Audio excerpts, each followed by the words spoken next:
Pessoal, dando continuidade então, agora vamos para outra perguntinha, né? Por que funciona a rede de vizinhos? Então vamos lá. O primeiro ponto aqui que o coordenador traz para a gente refletir é aquela questão de resgatar as velhas práticas, né? Muitas vezes a gente pode até desconsiderar, dizer que as coisas que já se passaram não são tão úteis, né? Só que isso é mais na área tecnológica, né, pessoal? Tem muitas práticas antigas aí que vocês vão ver que realmente ajudavam muito na área da segurança. Vocês vão ver ao longo da carreira isso daí, tá? E aqui ele menciona que funciona porque procura resgatar as velhas práticas, né? Que era uma dinâmica saudável que existia entre as localidades, as comunidades, na qual foi perdida ao longo do tempo. E que prática era essa, né? Era aquela prática das pessoas se conhecerem, que eu já mencionei por si anteriormente, que as pessoas frequentarem a casa um do outro, o vizinho realmente conhecer um outro de porta, pedir um auxílio e ali trocar um papo, né? Então isso era importante. Então funciona porque aqui procura resgatar essa velha prática de as pessoas se conhecerem e realmente frequentarem uma casa do outro, né? Outro ponto que ele traz aqui. Ele menciona que os criminosos passam a ter receio, né, e dificuldade para agir nessas localidades da rede vizinho.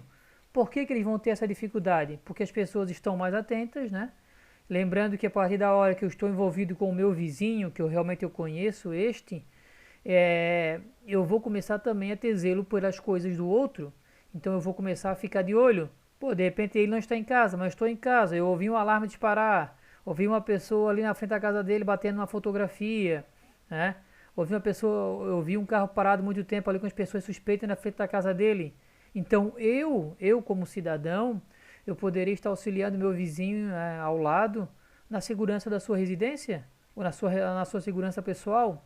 Então realmente faz com que os criminosos acabam ter, né, mais receio e por fim dificuldade, porque eles sabem que estão sendo vigiados, né, pelos vizinhos daquela residência.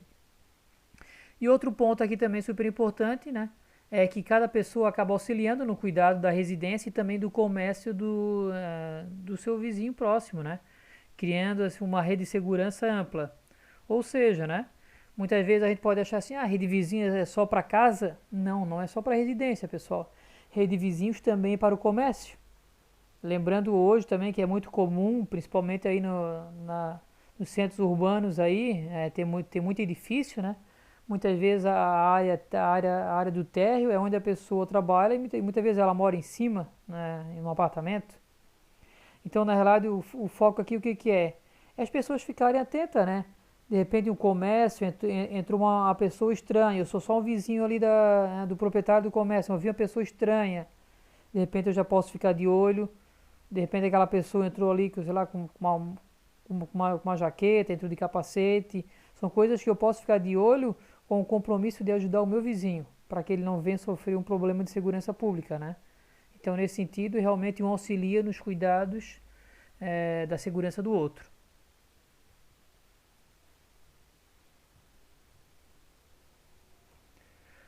Ainda continuando aqui a perguntinha, né, por que funciona?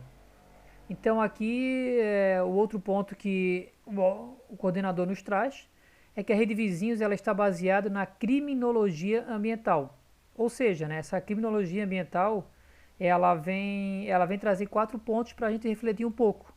Que ela vem falar sobre a teoria das atividades rotineiras, ela vem falar sobre a teoria da escolha racional, a teoria dos padrões criminais e da teoria da oportunidade. Pois bem, para vocês entenderem de uma maneira breve, né, essa criminologia ambiental, ela tem um embasamento teórico e um dos embasamentos aí mais utilizado pela PM, principalmente aí na questão dos concursos internos que ela promove, que realmente ela cobra isso para que o pessoal possa estudar, está embasado no livro de Ronald de Clark John, dos Estados Unidos, em 2003, a princípio.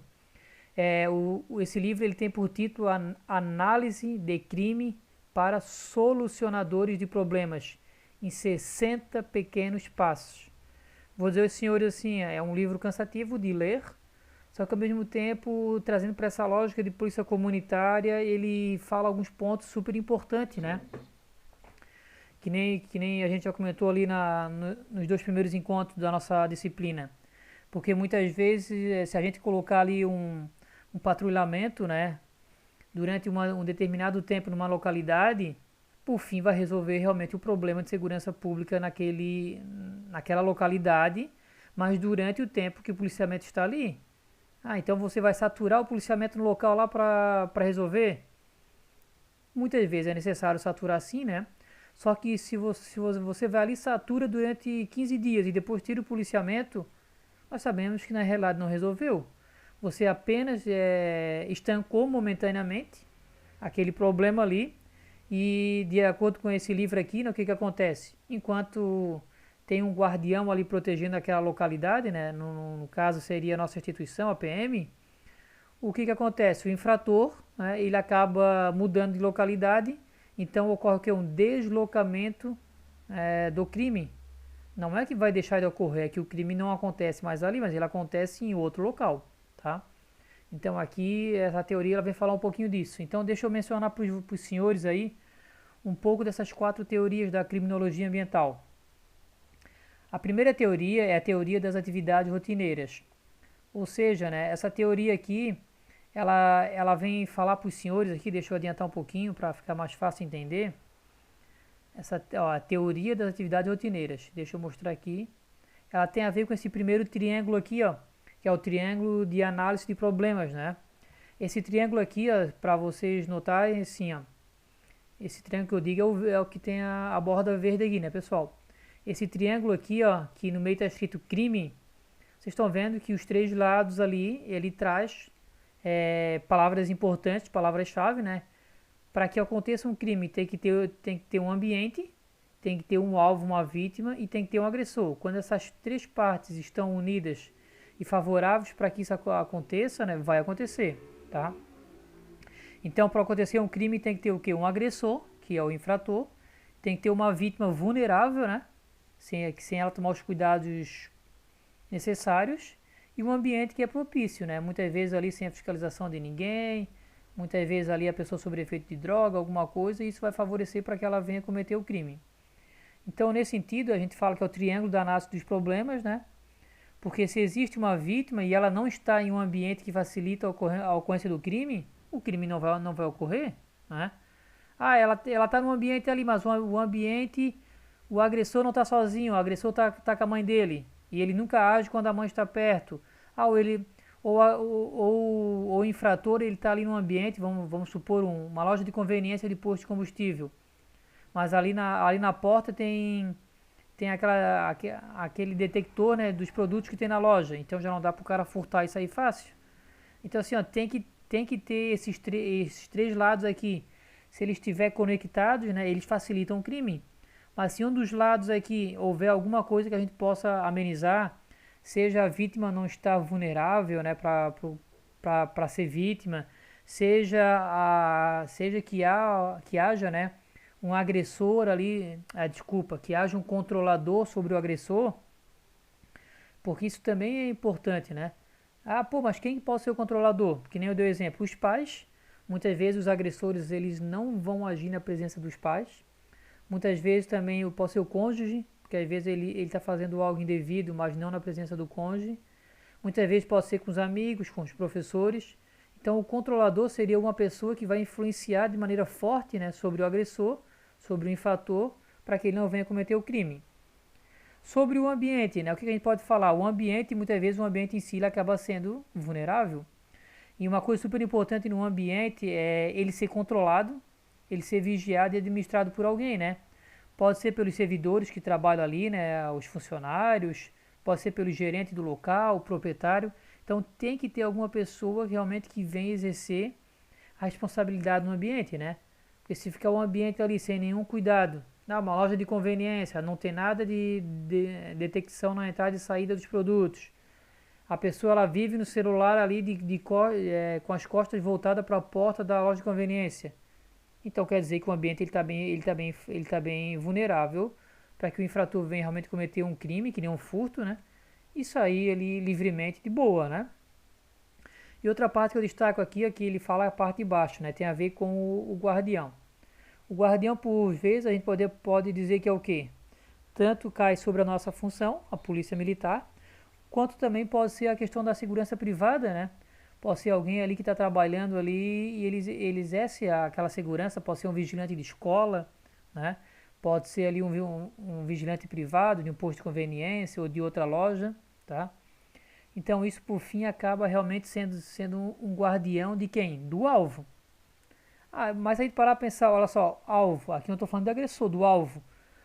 Será que um guardião também pode ser família? Pode. Por exemplo, de repente o alvo aqui era um adolescente, de repente o alvo aqui era uma criança, né? Com um celular na mão. Então, de repente, tinha um ambiente ermo, favorável para acontecer o crime, tinha um agressor que estava disposto a cometer o crime, sem nenhum controlador por perto. Só que o problema dele é que muitas vezes acontece o quê? Ah, tem um guardião junto com o alvo. E o guardião pode acabar dificultando a ação dele. Então é isso que nós temos que pensar. Nesse triângulo ele fala sobre isso, né?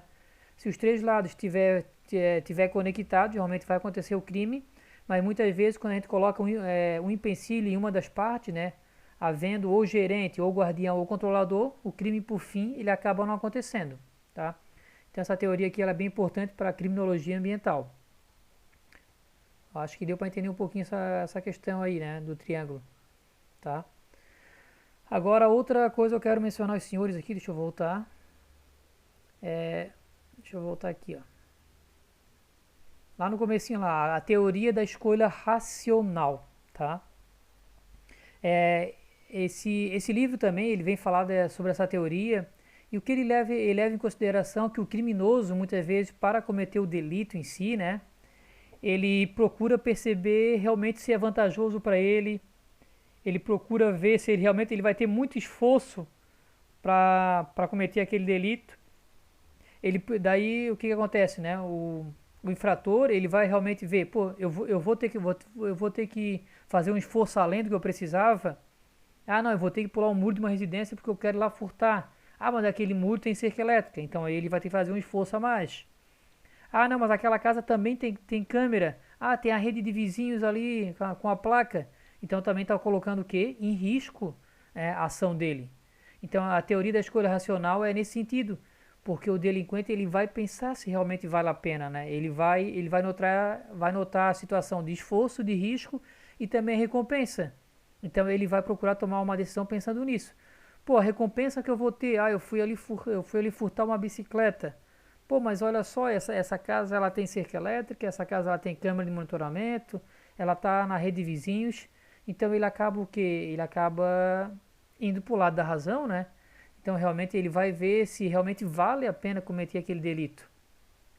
Porque por fim, ele vai chegar à conclusão que, opa, essa casa aqui, como ela tem esses meios de segurança todo, não é uma casa propícia para cometer o delito que ele quer cometer. Então muitas vezes ele vai o quê? Deslocar. Né? Ah, pô, policial, mas não tá resolvendo o problema. Gente, resolver o problema de fato, né, é algo cultural, né? Isso aí tem a ver com a educação da pessoa para não cair no delito, né? Tem a ver com a questão social, de estar empregado, com os preceitos que as pessoas têm de ética e moral que vocês já aprenderam também, né?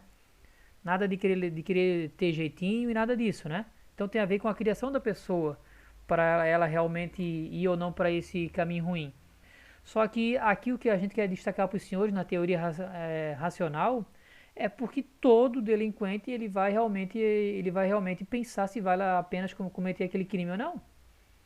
É só a gente parar para pensar, pô, se eu tenho dificuldade para ter uma vantagem ali na frente, mas de repente ali na casa ao lado eu vou ter uma facilidade, para que eu vou me arriscar, né?